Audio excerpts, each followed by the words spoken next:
Nah, bagaimana Anda melihat pelaporan yang dilakukan oleh pihak pengguna Gemim yang keterkaitan dengan klien Anda, Sekprov Pak Steve Keppel? Dana hibah ini diberikan tentu harus ada proposal. Tidak melaksanakan tugas sebagai TPAD, Tim Penyusunan Anggaran Daerah, untuk membahas anggaran di 2023. Tapi kan Jadi, kalau ada kejanggalan, Bung Febri, kalau ada kejanggalan, misalnya di ya, tingkat Sekprov itu merasa ganjil, bukankah bisa terhenti di tingkat Sekprov? Kalau yang namanya panitia itu kan ada rapat, sehingga bisa memastikan seksi usaha dananya itu dapat dana dari mana? dia hanyalah korban dari kekuasaan yang lebih besar. Kasus dana hibah di Gereja Masin Jili Minahasa terus menjadi perbincangan publik sampai saat ini. Perkembangan terakhir tinggal satu tersangka yang belum dimintai keterangan ataupun nanti selanjutnya kemungkinan akan ditahan oleh pihak Polda Sulawesi Utara. Nah, kami akan berbincang dengan penasihat hukum dari salah satu tersangka, Pak Steve Keppel. Kami akan menyapa Bung Febri Tri Haryadi. Bung Febri, apa kabar nih Bung Febri? Ya, selamat malam. Kabar baik, Bung Redi. Baik. Nah, Senang bisa berjumpa, Bung Redi, ya. malam ini. Nah, semalam Anda menemani klien Anda, Pak Steve Keppel, dan sampai di bilik tahanan. Publik banyak penasaran ya, karena di Polda itu ada 2 gedung itu, tempat tahanan, di depan maupun di belakang. Kalau bisa tahu Pak Steve Keppel ini menempati bagian mana? Tahanan sebelah mana, Bung Febri?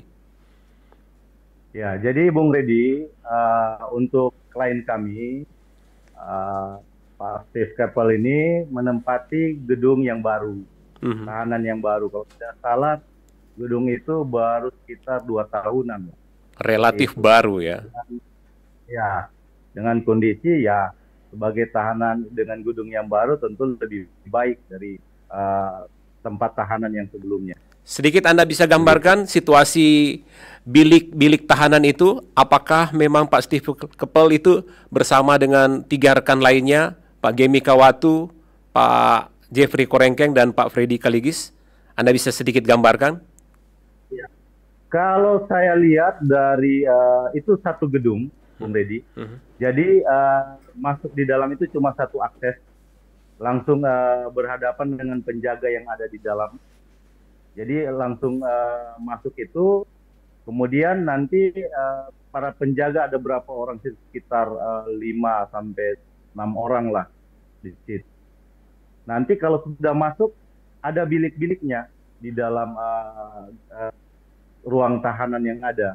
Nah, kalau saya lihat mereka itu di dalam satu gedung, tetapi kalau mereka di dalam, karena saya juga belum berkunjung tadi, cuma semalam saja, karena lebih dulu Pak klien saya Pak Steve Keppel di gedungnya di tahanan itu, jadi masuk ke dalam, dia terbagi beberapa bilik, Bung Redi, begitu. Jadi kalau saya lihat pasti mereka juga akan sama-sama di situ. Jadi kalau masuk itu ada bilik-bilik, tetapi ada jalan agak luas dia, sekitar 3 meter lah. Dia harus melalui itu, masuk ke dalam, dan di situ ada bilik-bilik yang ada. Entah sekarang bawa Pak Jemi di bilik mana, Pak Steve di bilik mana, Pak Kaligis di bilik mana, Korengken di bilik mana, tapi itu di dalam satu gedung tahanan yang baru. Demikian, Bung Rizky. Yang pasti mereka hanya beralaskan tikar, tidak ada AC, kulkas, televisi, dan dipastikan banyak nyamuk barangkali, Bung Febri, ya, di situ. Iya, kalau saya memang standar tahanan yang ada di Polda maupun kejaksaan yang ada, saya melihat bahwa itu tidak ada yang keistimewaan begitu untuk ada kulkas, ada AC. Jadi memang layaknya ruang tahanan, karena itu diposisikan sebagai tahanan sementara. Karena kan ada batas waktu untuk penahanan di Polda yang hanya maksimal 60 hari. Jadi penahanan itu yang pertama ini ditetapkan kepada 4 orang yang ada, termasuk klien kami Pak Steve Keppel itu ya di dalam 20 hari. Seperti itu, Bu Redi. Jadi kalau saya lihat masuk wilayah, ya pasti ada nyamuk lah. Seperti itu, Ya, Bung Redi. kira-kira itu situasi di tahanan Mapolda Sulawesi Utara. Nah, kita ke case yang Anda hadapi dengan klien Anda. Pak Steve Keppel ini tercatat sejak Desember 2022 sampai saat ini sebagai Sekretaris Provinsi Sulawesi Utara. Nah, kami mendapatkan data lagi bahwa yang dipersoalkan oleh pihak penyidik yaitu dana Gemim sejak tahun 2020, tapi berpapasan Pak Steve Keppel itu sebagai Sekprov pada anggaran tahun 2023 sebanyak 4 miliar. Seperti itu, Bung Febri. Iya, seperti itu. Nah, Jadi klien kami itu dituduhkan itu terhadap penggunaan dana hibah di tahun 2023. ya. Demikian. Kami mendapatkan data juga bahwa dari 4 miliar itu untuk hibah ke Gemim, 2 miliar untuk pendidikan, dan 2 miliar lainnya untuk kesehatan. Nah, bagaimana Anda melihat pelaporan yang dilakukan oleh pihak pengguna Gemim yang keterkaitan dengan klien Anda, Sekprov Pak Steve Keppel? Iya. Jadi begini, Bung Redi, kita harus kembalikan dulu bagaimana alur mengenai dana hibah ini yang dari provinsi. Dana hibah ini diberikan tentu harus ada proposal permintaan dana hibah oleh organisasi masyarakat, ya di sini yayasan dari Gemim seperti itu. Jadi harus didahului ada proposal dulu. Dari proposal ini kemudian nanti ada kajian evaluasi yang dilakukan oleh pihak pemerintah provinsi. Ini pusat dananya ini berada di Ekstra, seperti itu. Tetapi jauh sebelum diplot terhadap masing-masing yang akan mendapatkan hibah, terlebih dulu ini akan dibahas. Jadi secara gelondongan, tidak spesifik, misalnya Gemim dapat berapa, atau gereja Pantekosta berapa, atau dari umat keagamaan lainnya dapat berapa, itu belum. Jadi alurnya itu pertama dibahas dulu di dalam pembahasan untuk APBD, begitu, RAPBD, yang akan disahkan kemudian oleh bersama dengan DPR, seperti itu. Jadi tetapi sudah ada gambaran karena nantinya ada total dana hibah yang akan dibagikan terhadap organisasi masyarakat yang ada, seperti itu, Bung Redi. Jadi kalau melihat dari di tahun 2023 ini, karena klien saya Pak Steve Keppel ini menjadi Sekprov itu tertanggal 2 Desember, saya belum tahu pasti tanggalnya, tapi dia di bulan jadi Desember. Sekprov itu nanti Desember, di bulan Desember tahun 2022. Berarti APBD itu sudah ada, begitu. Artinya Termasuk di dalamnya, klien Anda, Pak Steve Keppel itu tidak melaksanakan tugas sebagai TPAD, Tim Penyusunan Anggaran Daerah, untuk membahas anggaran di 2023. Maksud Anda seperti itu? iya, karena sudah terlebih dahulu kan, sudah diplot di dalam APBD. Tetapi dalam permintaan kemudian dari proposal yang ada dari Gemim itu, kemudian nanti akan ditindaklanjuti, karena di sini sebagai pengarah di atas dari tim anggaran ini yang diketuai oleh Sekprov, itu di atas ada pengarah. Pengarah ini berdasarkan keputusan gubernur. Pengarah ini adalah gubernur dan wakil gubernur. Jadi untuk plot terhadap siapa-siapa yang mendapat hibah dari organisasi masyarakat ini, yang berdasarkan pengarah, seperti itu. Berarti ini Gemim dapat sekian, dari yang organisasi keagamaan dapat sekian, itu semua murni dilakukan oleh pengarah dan hanya ditindaklanjuti kemudian dari TPAD yang ada. Tapi bukankah pengusulan ini dari proposal, kemudian kuasa pengguna anggaran yang berada di Biro Kesra, naik ke asisten, naik ke Sekprov, ke Wagub, dan Gubernur? Bukankah berjenjang ini suatu kumulasi untuk menyetujui anggaran ini tersedia? Iya, benar seperti itu. Tetapi dari proposal yang ada dari Kesra kemudian dibawa ke TPAD, itu nanti akan tetap akan dibawa ke pengarah. Pengarah di sini adalah gubernur dan wakil gubernur. Seperti itu. Tapi kan Jadi kalau ada kejanggalan, Bung Febri, kalau ada kejanggalan, misalnya di ya, tingkat Sekprov itu merasa ganjil, bukankah bisa terhenti di tingkat Sekprov? kalau ada keganjalan seperti itu dia akan terhenti. Pastinya akan ada masukan-masukan tentu karena secara teknis birokrasi dan penganggaran kan pasti TPAD, tim TPAD ini akan lebih mengetahui kan penggunaan dan sebagainya. Ah, masuk di dalam dana hibah yang 4 miliar yang diberikan di tahun 2023 terhadap Gemim yang terbagi dari dua tadi Bung Redi, Iya. yaitu untuk pendidikan 2 miliar, untuk Kesehatan 2 miliar. Ini tidak ada masalah, Bung Redi, karena sudah melalui analisa dan sebagainya. Kemudian ini diberikan kepada penerima hibah. Tetapi dalam pemberian itu nanti ada yang namanya naskah perjanjian hibah daerah. NPHD. Nah, itu ya sebagai pihak pemberi atau pihak pertama yaitu Gubernur Sulawesi Utara yang di sini adalah Bapak Oli Dondo Kambe, dan penerima hibah atau pihak kedua yaitu Ketua Gemim. Sinode. Ya, terhadap 4 miliar yang ada, yang tadi 2 miliar untuk pendidikan, 2 miliar untuk kesehatan. Nah, ini tidak masalah. Kemudian ini ketika sudah sesuai dengan legalisasi dan sebagainya itu, kemudian diberikan ke penerima hibah. Nah, yang jadi persoalan sekarang, ternyata peruntukan dana hibah ini, yang tadi 2 miliar untuk pendidikan, 2 miliar untuk kesehatan, total 4 miliar, ini sudah di tangan penerima hibah, yaitu pihak Sinode. Nah, kemudian ini menjerat klien saya karena ada di tahun 2023 ada yang namanya Perkemahan Pemuda Gemim. Lantas dibuatlah SK dari Ketua Sinode kepada klien saya, yaitu Bapak Steve Keppel, untuk menjadi Ketua Umum Panitia di dalam Perkemahan Pemuda Gemim ini. Nah, dari situ pihak Gemim di sini Sinode memberikan dana untuk perkemahan pemuda ini, yaitu sebesar 1 miliar yang dibayar 2 tahap, 500 dulu, baru kemudian 500 juta.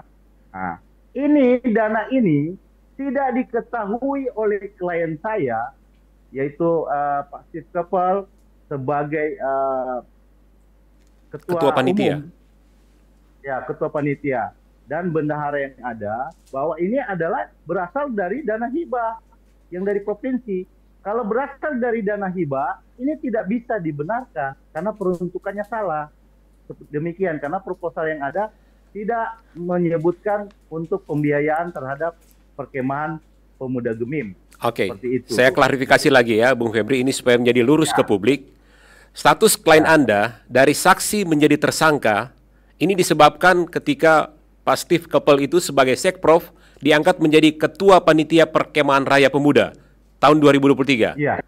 Oke. Ya. Dan dipersoalkan itu adalah dana 1 miliar yang diambil dari 4 miliar yang sebetulnya peruntukan untuk 2 miliar pendidikan dan 2 miliar lagi untuk kesehatan. Iya, benar Bung Redi. Kenapa sampai Pak Steve Keppel itu tidak mengetahui sumber dana 1 miliar itu diambil dari dana hibah?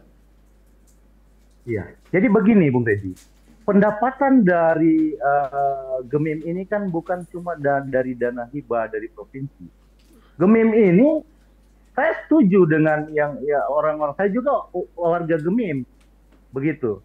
Nah, jadi saya melihat bahwa Gemim ini sebenarnya tidak mendapat hibah, uangnya juga ada, karena banyak pendapatan dari kesehatan juga, dari sekolah-sekolah mereka, belum dari sentralisasi dari gereja-gereja yang ada. Dan kita ketahui demikian kan Bung Redi, seperti itu. Nah, contohnya gini, kayak sekolah, dia kayak ada pembangunan asrama, diberikan 500 juta. Padahal pengembalian dari pemberian dari sekolah itu ke Gemim sendiri itu mencapai 4 miliar. Begitu, belum dari di Gemim. Belum dari, jadi pendapatan Gemim itu lebih. Jadi berdasarkan itu, klien saya sebagai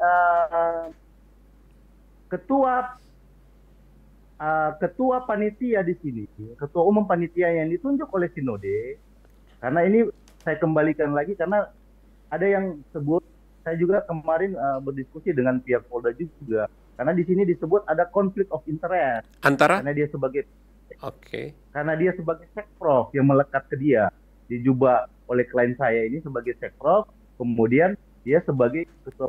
Saya bilang sah-sah saja. Sebagai jemaat di Gemim dipercayakan oleh pendeta, apalagi sinode, di sini ketua sinode, bahwa ini bagian dari pelayanan. Demikian Bung Redi. Jadi jangan kemudian ketika ini ditarik menjadi suatu kasus dugaan korupsi, kemudian ditarik-tarik klien saya bahwa ini bagian dari gurita korupsi yang dari 2020 sampai 2023 ini. Begitu Bung Redi. Oke. Jadi tidak bisa disebut konflik of interest karena ini bagian dari pelayanan yang ditunjuk oleh sinode. Saya juga sebagai warga Gemim, kalau ditunjuk sebagai panitia di dalam kegiatan gereja dan sebagainya, ya pasti kami sebagai warga Gemim mau, karena ini bagian dari keterpanggilan sebagai untuk melayani, Bung Redi. Pemirsa, dari uraian penasihat hukum Pak Steve Keppel, Bung Febri Triharyadi, saya bisa pastikan bahwa karena persoalan menjadi ketua panitia Perkemahan Pemuda Sinode Gemim tahun 2023, sehingga Pak Steve Keppel itu dari saksi menjadi tersangka. Atau ada faktor lain, Bung Febri? Ya, jadi Bung Redi, selain untuk penggunaan dana hibah di perkemahan itu, karena Pak Steve sebagai ketua umum panitia di situ, itu juga ada yang disebut dana insentif daerah. Jadi itu dana yang diberikan oleh Pemprov untuk pendeta-pendeta karena bantuan COVID, Bung Redi, sebesar 250.000 per pendeta. Jadi total dana itu ada 1.200.000.000. Tapi yang anehnya begini, Bung Redi, itu jadi temuan karena ada pernyataan dari Kaligis yang salah satu tersangka ketika dia menerima uang 25 juta, Bung Redi, dengan kwitansi yang diberikan oleh sinode. Nah, jadi dari 25 juta ini itu disita oleh penyidik Polda ketika di dalam pemeriksaan dia menyebutkan bahwa 20 juta diberikan kepada Sekprov. Begitu. Pada tahun Dan dia kejadiannya tahun berapa tuh? 2023, Bung Redi. Oke, ya. Begitu. Nah, ini kan satu yang menurut saya menggelikan juga. Karena hanya berdasarkan karena ini Kaligis menyebutkan begitu. Padahal penerimaan di dalam kwitansi masih ini mengambil uang dari sinode sebesar 25 juta. Karena itu menjadi bukti kwitansinya itu sudah disita di penyidik. Itu kemarin dalam pemeriksaan diperlihatkan juga.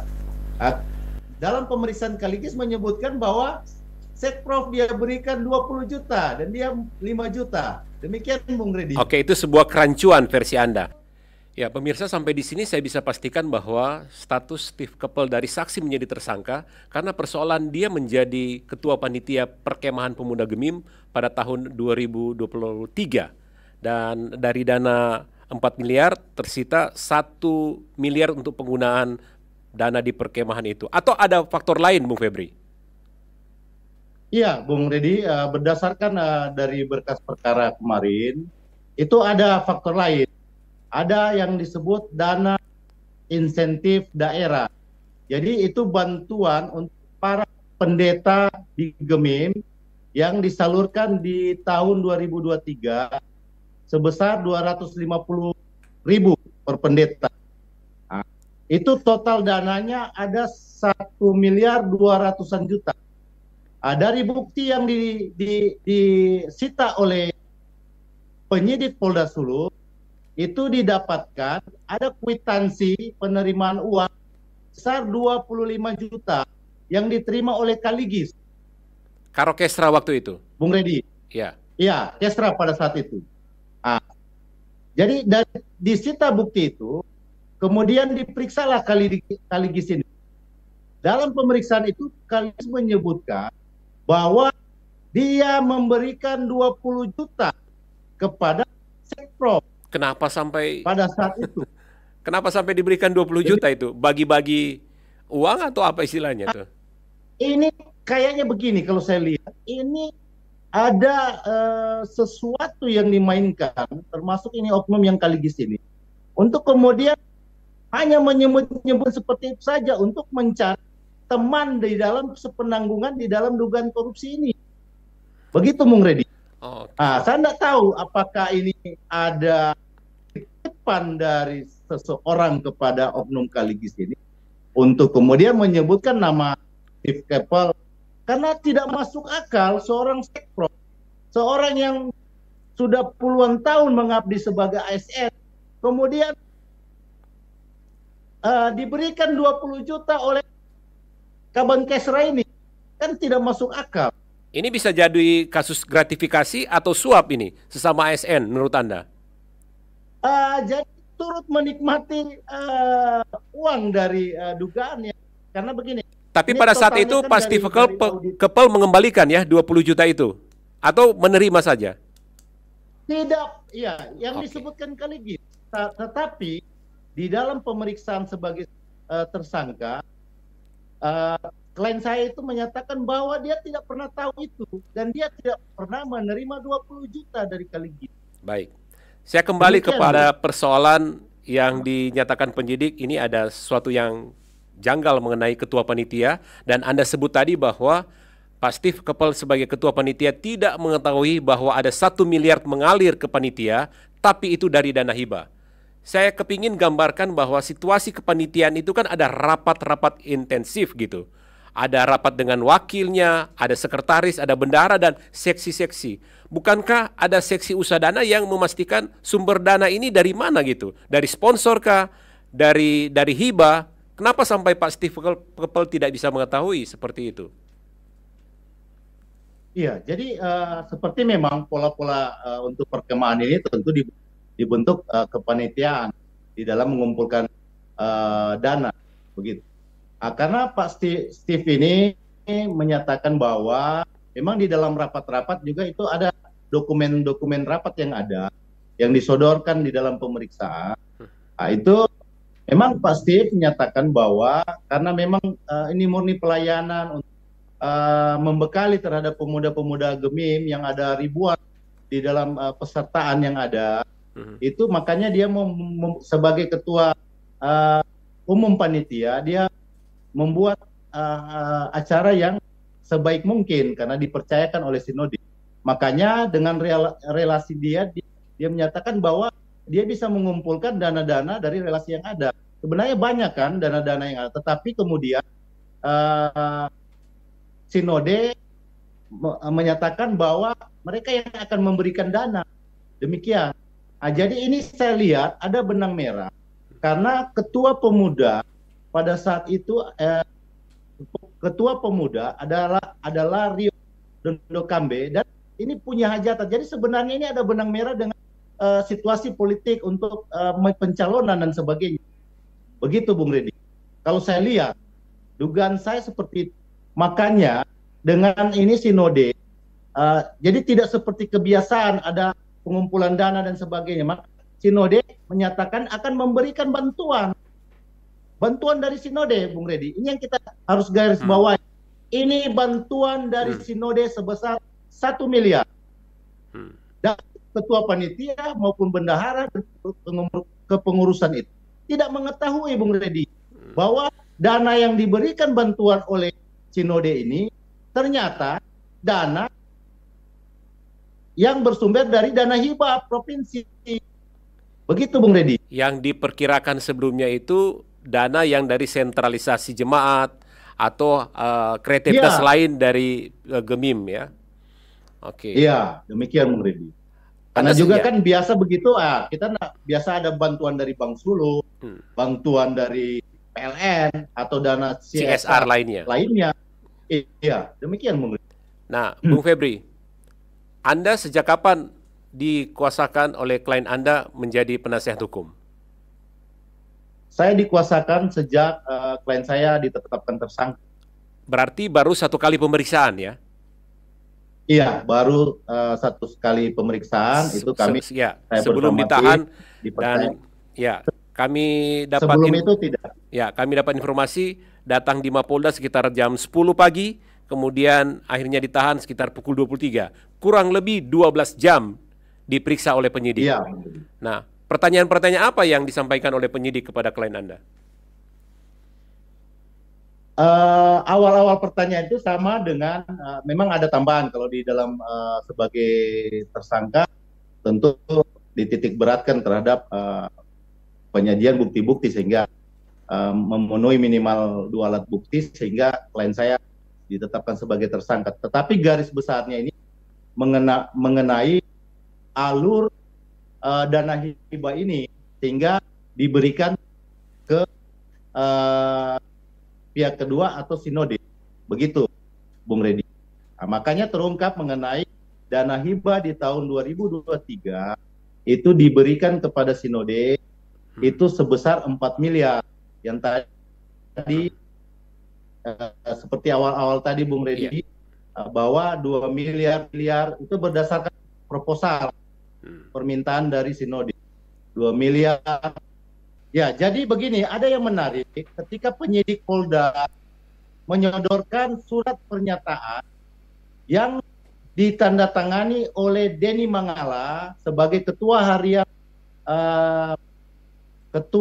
harian panitia perkemahan Gemim dan ketua sinode, serta ada tanda tangan dari bendahara umum. Ya, di sini nama Gary, tapi saya lupa marganya, dan dia bukan ASN atau apa, tapi dia sebagai pemuda Gemim. Komisi begitu. Pemuda ya. Pemuda Gemim. Di dalam isi surat ini, Bung Redi, yaitu yang mengatasnamakan, atas nama di bawah ini adalah Denny Mangala dan bendahara, yang isinya menerangkan bahwa perkemah itu menggunakan dana hibah dari pemerintah provinsi sebesar 1 miliar. Mengenai tanggung jawab dan sebagainya, itu menjadi tanggung jawab yang bertanda tangan di dalam surat itu. Begitu. Itu Anda ditunjukkan kepada penyidik bahwa Pak Steve Keppel tidak mengetahui ada tanda tangan yang menyatakan dana hibah itu dana kepanitiaan 1 miliar itu dari dana hibah Gemim. Seperti itu, Bung Febri. Itu ditunjukkan, Pak Steve Keppel nanti tahu surat itu kemarin ketika ditunjukkan oleh penyidik Polda Sulut, ditunjukkan itu. Tapi yang anehnya begini, ketika diperiksa baik ketua sinode maupun Mangala ini menyebutkan bahwa itu karena petunjuk dari Sekpro. Di sini klien kami. Kan aneh, kalau petunjuk dari dia, kenapa tidak Sekpro sendiri yang bertanda tangan sebagai ketua umum di situ dengan bendaharanya? Malah tanda tangan bendaharanya itu, Bung Redi, itu cuma di-scan. Karena tanda tangannya itu terbalik. Dan bendahara ini juga kami sudah cross-check. Sebelum pemeriksaan itu, kami sudah cross-check. Karena memang dia menyampaikan juga ke kami mengenai surat itu. Karena dia sudah diperiksa. Dan dia ditunjukkan mengenai surat itu. Dan dia bilang ini bukan tanda tangan saya. Dan ini hanya di-scan. Dan dia tidak pernah tahu mengenai surat pernyataan itu, Bung Redi. Oke. Jadi bisa disimpulkan seperti apa peran dari Denny Mangala, peran dari ketua sinode. Oke. Begitu. Itulah kerancuan-kerancuan versi Anda yang menyebabkan Anda justru mengatakan klien Anda itu bisa lolos dari persoalan ini. Anda optimis bahwa Steve Keppel bisa terbebas dari kasus dana hibah Gemim ini? Jadi kalau melihat dari alur semua ini, termasuk kalau dijerat klien saya ini berdasarkan penggunaan dana hibah di dalam dia sebagai ketua umum panitia perkemahan. Jadi saya menilai bahwa ini bukan bisa lolos, tapi klien saya berdiri di dalam kebenaran karena penggunaan dana hibah itu dia sama sekali tidak mengetahui. Yang dia tahu bahwa diberikan dana dari sinode, dan itu adalah dana yang dari sinode, karena sumber dana sinode ini kan ada banyak, Bung Redi. Oke, baik. Seperti yang kita bahas tadi. Oke, sangat Begitu, sangat Bung Redi. optimis argumentasi Anda kepada penyidik seperti itu. Ada upaya pra-peradilan? Jadi begini, Bung Redi. Upaya pra-peradilan ini memang sebelum juga kami sudah bahas dengan klien, panjang lebar kami bahas. Memang kalau di dalam tahap penetapan tersangka ini, itu minimal prosesnya itu kan orang ditetapkan tersangka minimal memenuhi 2 alat bukti, Bung Redi. Nah, sekarang di dalam pra-per itu memang lingkupnya sangat kecil mengenai proses di dalam pengumpulan alat bukti yang ada, apakah layak atau tidak, kemudian layak atau tidak klien saya dijadikan tersangka, dan belum bisa masuk di perkara, Bung Redi. Seperti itu. Jadi berdasarkan analisa saya, analisa tim kami, bahwa untuk kita maju ke pra-peradilan ini percuma saja, Bung Redi. Kita buang waktu, kita buang biaya. Kemudian yang kami sampaikan ke klien, lebih baik kita langsung ke pokok perkara saja.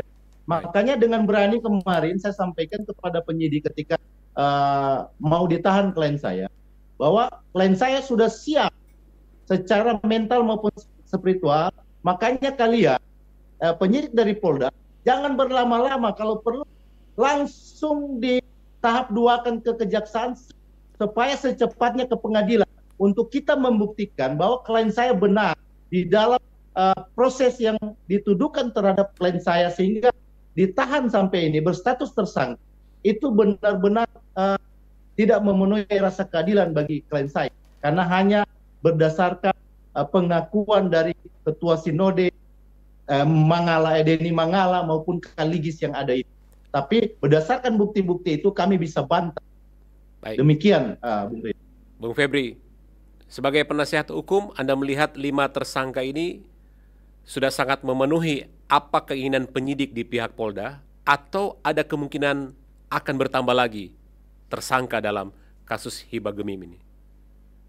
Ya, Bung Redi, saya akan menerangkan dulu begini.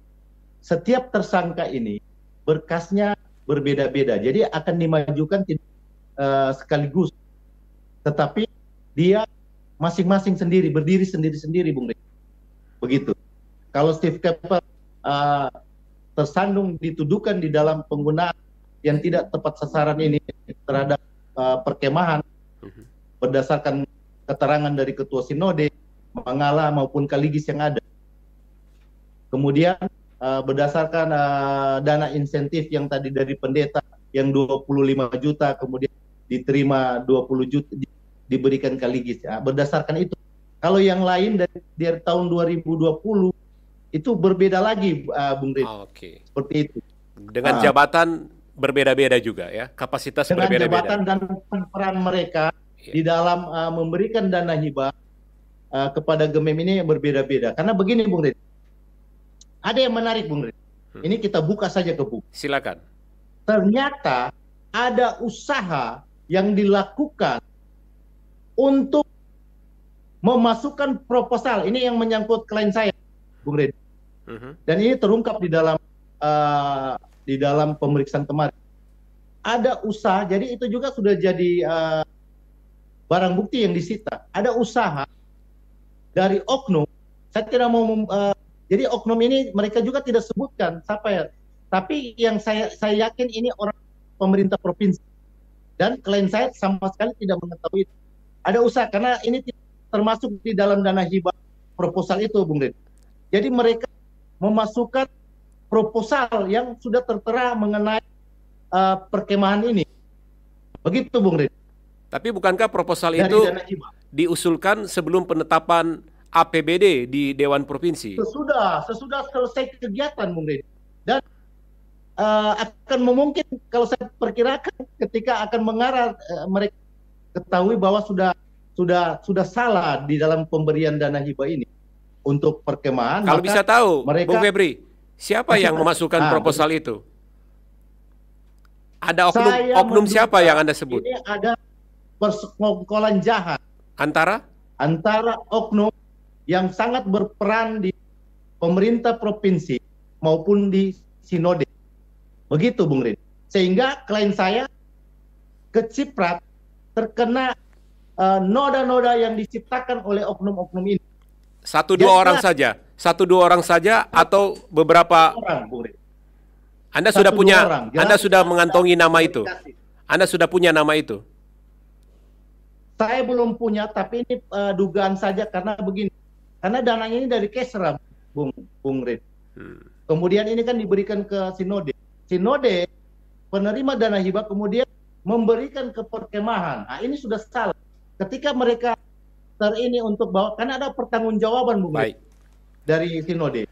Oke. Begitu. Baik, Ya, Bung Febri. Penggunaan dana hibah. Kita di bagian akhir bincang-bincang kita, dan saya ingin tanya bahwa arah dari kasus dana hibah Gemim ini akan seperti apa endingnya? Untuk versi klien Anda ya, Pak Steve Keppel. Iya. Kalau untuk di luar dari klien saya, Bung Reddy. Iya, bisa bersama klien atau 4 tersangka lainnya seperti apa? Iya. Kalau penyidik Polda Sulut mau objektif terhadap persoalan dana hibah dari tahun 2020 sampai tahun 2023 ke Gemim ini, maka menurut saya bukan cuma 5 orang, dan di sini termasuk klien saya ini ya, menurut saya bahwa dia hanya ditumbalkan. Seperti itu, Bung Reddy. Yang harusnya bahwa ini terjadi yang namanya dari tahun 2020 ya, Bung Reddy, kolusi nepotisme sehingga terjadinya korupsi, Bung Reddy. Di dalam Undang-Undang Tindak Pidana Korupsi yang sebelumnya nomor 31 tahun 99, kemudian dirubah nomor 20 tahun 2021, itu KKN ini yang menjadi titik berat, yaitu kolusi nepotisme sehingga terjadi korupsi. Nah, saya melihat gambarannya begini, Bung Rin. Karena berdasarkan bukti-bukti yang disodorkan terhadap dalam pemeriksaan lalu, itu ternyata dari tahun 2020 sudah terjadi. Dan ada yang tanpa proposal, Bung Rin. Nanti proposal menyusul. Setelah kegiatan? Setelah diberikan dana hibah, Bung Rin. Oke. Nah, jadi dari situ, ini saya menarik bahwa kesalahan ini terjadi dari tahun 2020 karena ada kepentingan dari pemegang kekuasaan. Begitu, Bung Rin. Karena apa? Karena kita lihat ini jelas sekali di dalam naskah perjanjian hibah daerah itu yang tanda tangani, Bung Reddy. Pihak pertama adalah Gubernur Sulawesi Utara. Di sini Bapak Oli Dondo Kamil. Pihak kedua penerima hibah adalah Ketua Sinode. Di sini adalah Arina. Klien saya hanya sebagai saksi di situ, maupun bendahara Sinode itu sebagai saksi. Nah, sekarang kalau ada kesalahan dalam peruntukan dana hibah atau pemberian dana hibah, berarti yang harus bertanggung jawab, yang bertanda tangan di dalam, karena beban pertanggungjawaban itu terhadap seseorang yang memberikan dan seseorang yang menggunakan dana hibah ini. Nah, makanya saya sebut tadi bahwa ayo kalau penyidik mau transparan, mau objektif, dilihat bahwa ini sebenarnya tanpa proposal, kemudian proposal dibuat setelah dana hibah yang diberikan, ini jadi berbeda. Berarti sudah terjadi kolusi dan nepotisme sehingga terjadi namanya tindak pidana korupsi, Bung Rin. Saya potong, Bung Febri. Demikian, Bung Rin. Anda menyebut tadi bahwa terkait siapa yang menandatangani SK hibah ini, dalam hal ini gubernur. Bukankah gubernur. Sebelum gubernur menandatangani SK hibah, ini ada paraf berjenjang mulai dari kuasa pemegang anggaran, dalam hari ini Biro Kesra, naik ke tahap berikutnya Biro Hukum, kemudian Sekprov, Wagub, dan Gubernur. Sudah pasti gubernur tidak akan menandatangani ketika di bagian bawahnya tidak ada paraf koordinasi atau paraf berjenjang. Anda melihat seperti apa? begini Bung Redi, ada keputusan gubernur, saya lupa nomornya. Jadi di dalam itu jadi semua yang termasuk anggaran di dalam juga mengenai hibah ini itu ada yang namanya tim evaluasi juga. Kalau ini di sumbernya di Kesra, ya kan Bung Redi, itu kemudian dibawa ke TPAD. Di atas TPAD ada yang namanya pengarah, Bung Redi. Begitu. Logikanya begini. Anggaran ini sekarang kepentingannya siapa? TPAD atau pengarah, Bung Redi? Kira-kira kalau TPAD langsung menetapkan tanpa meminta pengarahan dari pengarah di sini, bisa tidak digolkan anggaran-anggaran termasuk hibah-hibah terhadap Gemim, terhadap Katolik, terhadap KGPM atau umat Muslim, Buddha dan lain-lain, Bung Redi? Ini jadi pertanyaan. Bisa tidak? Oke. Kalau begitu untuk terang menderang masalah ini, siapa yang harus dimintai keterangan lebih jelas menurut Anda? Terakhir, Bung Febri. Iya. Kalau pertama ya, Bung Redi, kalau untuk perkemahan, karena di dalam struktur perkemahan itu, selain panitia, yang menjadi penanggung jawab penuh di situ adalah Ketua Pemuda Gemim. Di sini adalah Rio Dondokambi. Dia harus dimintai keterangan oleh pihak polisi. Itu harus di dalam yang menjerat klien saya, Bung Redi. Kemudian di dalam dari tahun 2020, 2021, 2022 sampai 2023 itu total anggaran itu 21 miliar lebih, Bung Redi. Tetapi dari audit dari BPKP itu didapat kalau tidak salah 8, sekian miliar. Jadi Bung Redi, kalau kita melihat dana hibah ini itu dari tahun 2020, kemudian 2021, 2022 sampai 2023. Berarti ini memang ada persoalan yang sangat serius di dalam kepemimpinan di Sulawesi Utara. Karena begini, kalau melihat dana hibah ini, dalam naskah pemberian hibah daerah, itu pihak pertama adalah Gubernur Sulawesi Utara sebagai pemberi hibah. Kemudian penerima hibah, di sini pihak sinode, yaitu Ketua Sinode. Kemudian Sekprov itu hanya sebagai saksi, kemudian juga bendahara dari sinode hanya sebagai saksi. Jadi beban penanggung jawab terhadap ini adalah pemberi dan penerima hibah, Bung Redi. Kalau melihat kalau dia ada kebocoran di dalam ini, dugaan tindak pidana korupsi di dalam dari tahun 2020 sampai 2023, berarti ada kesalahan di sini. Jadi ini saya melihat bahwa kolusi nepotisme sehingga terjadi dugaan tindak pidana korupsi itu karena ada pengarahan terhadap soal dana hibah ini, Bung. Tapi Bung Febri, kalau legalitas penerima itu sudah memenuhi legal standing sehingga pemberi hibah itu memberikan kepada penerima, bukankah persoalan ini jatuh kepada yang menggunakan, dalam hal ini penerima, bukan lagi pihak pemerintah provinsi yang memberikan dana hibah kepada pemberi? Anda melihat seperti apa? Yang terakhir barangkali ya ini. Iya. Jadi begini, Bung Redi. Ini sebenarnya mau melihat legalitas dan sebagainya, sebenarnya ini sudah lebih dulu bahwa pihak Gemim ini mendapatkan dana hibah. Karena apa? Karena ya kita tahu bersama bahwa mungkin sudah ada komunikasi sebelumnya, iya kan? Dari tentu yang bertanggung jawab terhadap baik pemberi maupun penerima. Kalau melihat legalitas, Bung Redi, sebenarnya di dalam Permendagri maupun aturan yang ada, itu penerima hibah bagi ormas itu maupun keagamaan harus dia berbadan hukum dan terdaftar di Kementerian Hukum dan HAM. Saya mendengar dari berkas yang ada, saya juga mengetahui bahwa ternyata Gemim ini tidak terdaftar di Kementerian Hukum dan HAM.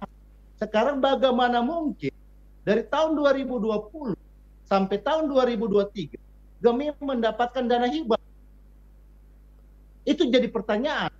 Kalau tidak berdasarkan kebijakan-kebijakan dari orang yang punya power terhadap Oke, baik. anggaran yang ada. Begitu. Kami akan tutup dengan satu kalimat dari Bung Febri untuk mengakhiri podcast kita saat ini. Silakan Bung Febri, satu kalimat terakhir dari Anda sebelum saya tutup.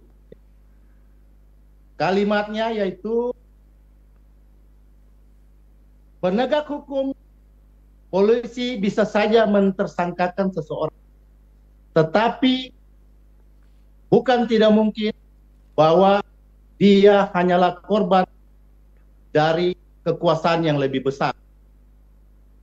Demikian, Bung. Baik, terima kasih Bung Febri Tri Haryadi, penasihat hukum dari salah satu tersangka Pak Steve Keppel, sekarang jadi Sekprov Sulawesi Utara. Kami akan tunggu lagi informasi-informasi menarik dari Anda, karena ini masih ada 20 hari ke depan, dan kemungkinan mungkin ada perpanjangan waktu selama 40 hari. Terima kasih Bung Febri, sukses untuk Anda. Terima kasih. Sampai jumpa.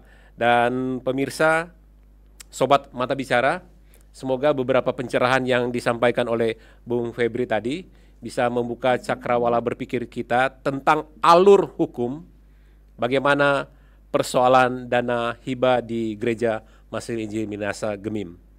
Saya Ridho Sumual, sampai jumpa.